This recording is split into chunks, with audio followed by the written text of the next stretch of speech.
อันนี้เป็นฮาโลวีนเนาะช่วงนี้เป็นเวลา2โมงอันนี้จะเป็นของผู้ใหญ่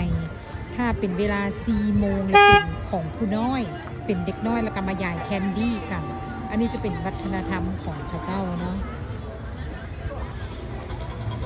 ก็จะมีรถหลายๆคันเขาเจ้าจะได้ตกแต่งแล้วก็บ้านแต่ละบ้านก็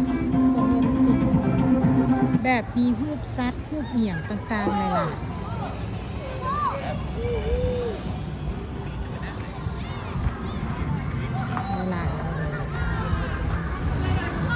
ก็เอ็ด